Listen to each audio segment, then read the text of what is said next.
Patrol 9002 here. We got a murder mystery on our hands. It was actually, this originated from the Misfits and Dreamer live stream chat probably about a week or so ago. I've been working 2 jobs, so I haven't had time to really put a whole lot of effort into it. But the past 2 days, I finally got enough time to put enough effort into it. So here we go. It's 3 pages long, and I'm going to go ahead and read all 3 pages best I can. Still getting over my sinus issues and such, and lack of sleep. But I thought this was more important than sleep, so here we go. On this episode of Co-Host Falls, did Bob off Casey? Was it a recipe gone wrong? An unfortunate booby copter accident? Or jealousy? Tune in next Saturday to find out. You no longer have to wait. Okay, so everyone knows that Casey the Beava Diva was living with her daddy and stepmama in New York, while her mama Kendra, queen of the mafia, was back in Boston fighting for custody. It was not long after Casey had arrived to live with Bob, Misfit, that Bob decided it was time to bring home a dog named Buddy. Buddy was a good dog and would never do anything wrong. When it was time for Buddy to meet the family, excited, Buddy hopped and barked and licked everybody, and he barked excitedly in friendly utterance at Casey. And Casey spoke animal, so she knew Buddy meant her no harm. As Casey and Buddy settled in, the fight was flaring up between Bostonian Kendra and the New York Beava Diva holder, Bob. Queen Mob Boss Kendra demanded Casey come home to live with her, and Bob rebuked with, she was already home. So, one night, Buddy was up making midnight snacks in the air fryer. The whole house was asleep except for Casey. She smelled the yummy coming from the kitchen, so she got up to see what was going on. Walking out to the kitchen, she came face to face with Buddy.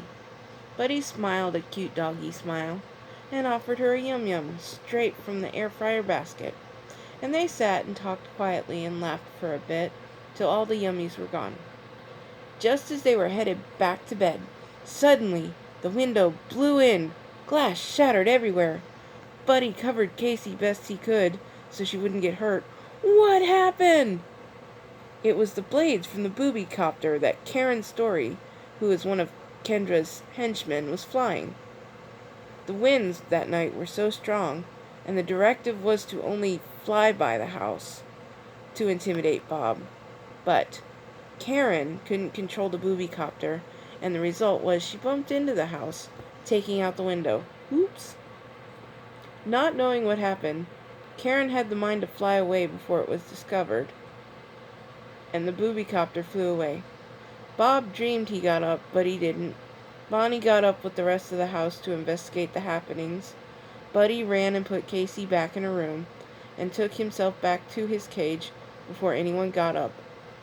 After investigating a little bit, calming everybody down and sending them back to bed, Bonnie made a quick pit stop by Casey's room, checking on her, then stopping by the hall closet to get something out. Then she went and checked on Buddy at his cage. This is when Bonnie chunked the body of a fake Casey Beava Diva in his cage. But it was all torn up. But what happened to this poor beaver? It's just a regular plain beaver in Buddy's cage. You see, Bonnie had let the mutant teenagers tear it up earlier in the week, so it had looked like an animal did it, like Buddy did it. Bonnie ended up trying to frame Buddy. What in the world? Buddy knew that if the body was discovered in his cage, he would be blamed. But being a dog, he quickly forgot and fell asleep. The next day,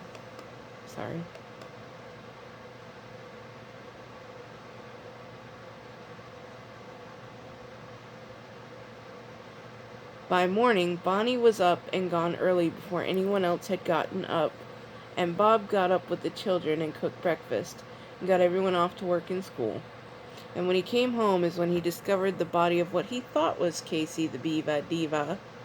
He screamed and hollered at Buddy, and even though it had only happened a few hours previous, Buddy had forgotten already what Bonnie had done, and so he looked at the body that laid in his cage and thought he had killed Casey the Beava Diva. And so after taking video evidence of the crime scene and chewing out Buddy the whole time he was cleaning up the crime scene, Bob put Casey's body in a shoebox and tossed it in the trash. Bob thought Kendra would never find out what happened because he kept putting out videos of Casey sightings. But it was Bonnie. As it was, Bonnie had already put Casey on a flight back home to the mob queen Kendra.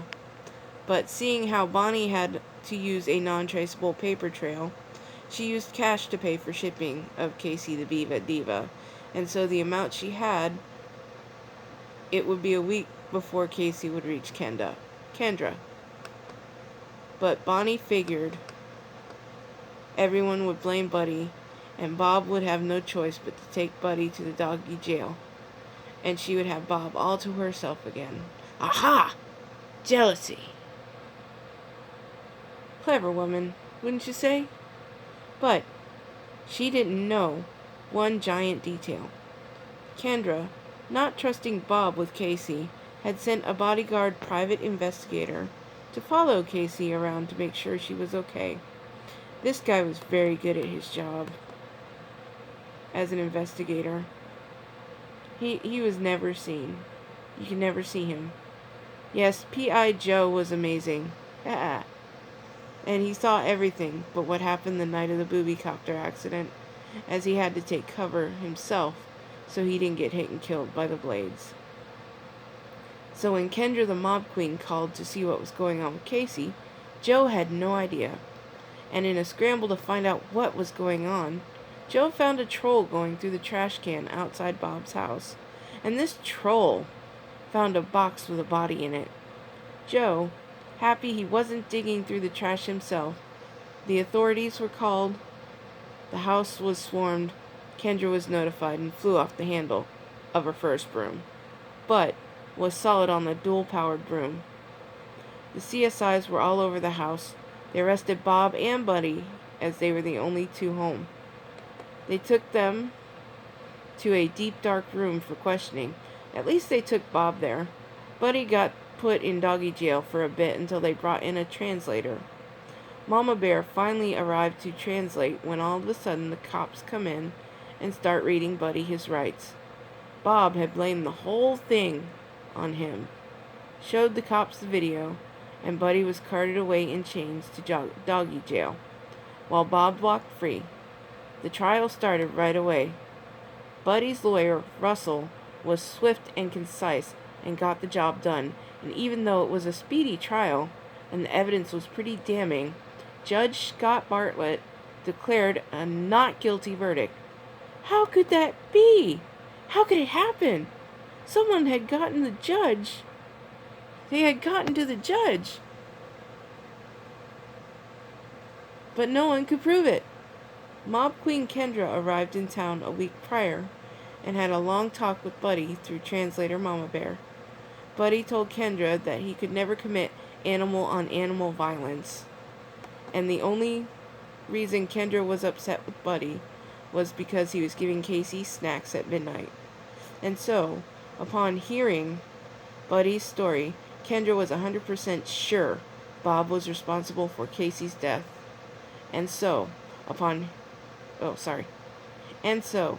she not only paid Judge Scott to let Buddy off and have Bob arrested at the same time, but she also paid the next judge, who was a British tea drinker, to declare Bob immediately guilty, no trial, no nothing, just guilty, and straight to sentencing.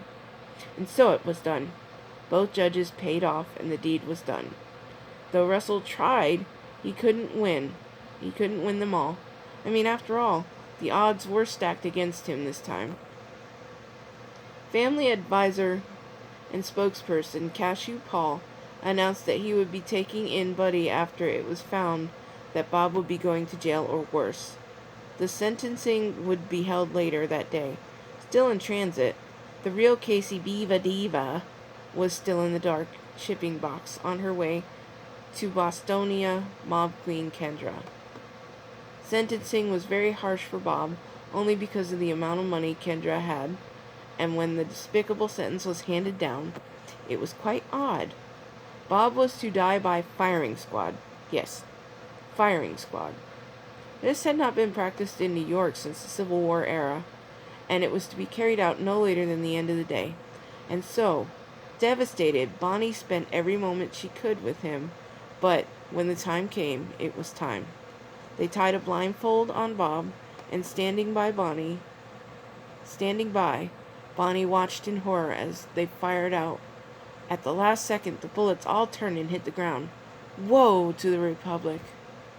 What happened? Kendra explained. He killed my baby. I want him dead. Dead, I tell you. Bob had no idea what was going on, and Cowboy made himself known, trying to send a warning to Bob and Kendra that Bob was not the one who killed Casey, and that Casey was still alive. But the crowd, having seen what happened to the bullets, believed Bob to be into dark magic of some kind, and so, instead of firing squad, the crowd decided the warlock must be burned at the stake, and so it was done. Thankfully, because Bob was a smoker and had very bad lungs, he passed of inhalation before he ever felt the flames touch his body. Just as the body of what was once Bob was carted off, Casey the Beava Diva arrived home in the box and called her mama Mob Queen Kendra, who broke out into tears figuring out how wrong she was in letting her angel take over. Her anger, sorry, not her angel, but her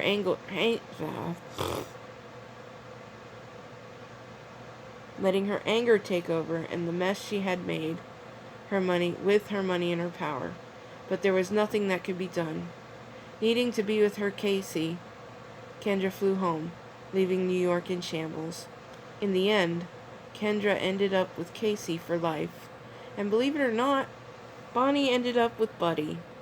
And they were in their own witness protection program on an island somewhere that Kendra, the mob queen, paid for the rest of their lives. They were happy. And instead of a misfit and a dreamer, there was only left a dreamer and her dog. This has been Troll 9002. I hope you guys enjoyed this weird, kind of out there murder mystery mockery. Like and subscribe, definitely. Please leave me comments. I do love comments. I reply to them all. I love them all. Thanks for tuning in. We'll see what happens Saturday.